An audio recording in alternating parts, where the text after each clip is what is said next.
Hi guys, we're here in Stockholm, as you might be able to see. Some different architecture here compared to Sydney. Let's give you a look around here. And we've come to the international presentation of this new Lexus UX. So it's the entry-level SUV, or they like to call it crossover, UX standing for urban crossover. And it is to compete with vehicles like BMW's X2, that sportier version of the X1, the Audi Q2, and they even benchmarked the Audi A3 because they wanted this vehicle to be more of a sort of a large hatch, if you like, and to be dynamically as capable as something like a Audi A3.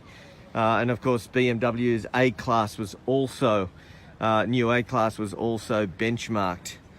And this is the hybrid model, and there's a standard 2-litre 4-cylinder, and this is the 2-litre hybrid model with 131 kilowatts and 180 newton meters. So we'll see what it's like on the road, but this is the front-wheel drive version. You can also get an all-wheel drive version in the hybrid model, and but you can't get an all-wheel drive version in the standard 2-litre model, 2-litre petrol model. Now they've got a different, this is the F-Sport version, so it's got that F-Sport grille, so it's still got this polarizing front-end grille. Front-end bumper and grille that some people like, some people hate. I actually don't mind it. I think it's in fitting with the whole Lexus range now, particularly the new LS flagship 500. What do you think of it? Let me know. I'll post this on Facebook. Get you a look at the rear end, because it's got a couple of interesting features. That rear light stretches across the vehicle, much like the new Porsches 911 and the other range of Porsches that has that sort of stretched all-in-one light. Now there's 120 LEDs across that light, and it stretches down to 3 millimeters thick in the middle. So it's quite an innovative tech in this car. They've lightened it up everywhere they can. So it's aluminium door panels, roof, bonnet, and this rear tailgate is actually some reinforced plastic on an aluminium frame. I'll give you a look inside this vehicle. Around here.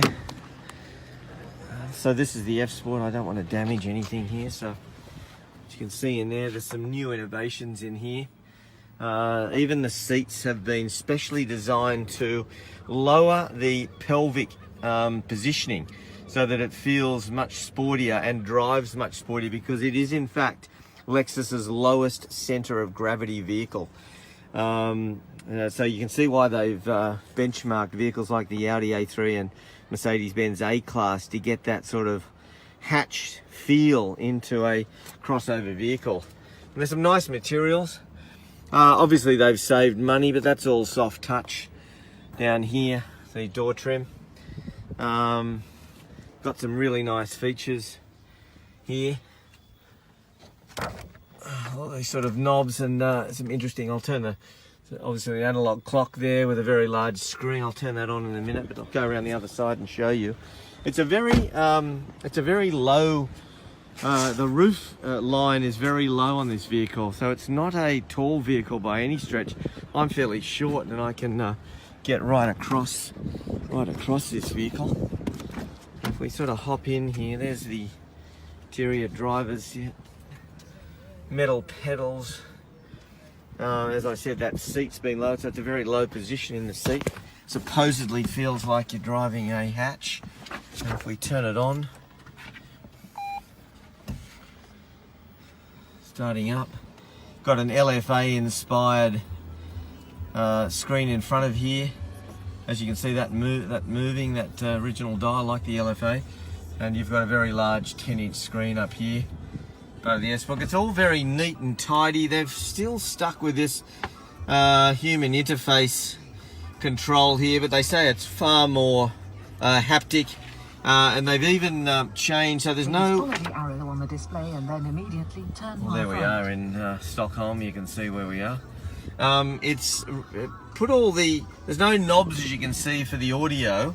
All those knobs have been down here and should supposedly be able to, like this, sort of change things. Once you get used to it, it's supposed to be very easy. So look, that's a quick look at the new UX. We haven't even driven it. We're about to do that now, and we'll come back to you on the 12th of September when the embargo lifts for the driving impressions of this vehicle. But they're hoping that it lifts Lexus sales in Australia to over 10,000 units. So some mighty big shoes to fill for this vehicle, and to help Lexus increase sales quite dramatically. And we don't know the pricing yet, but you can bet your life that it'll be very competitive, and this vehicle will be fully loaded as most Lexuses are.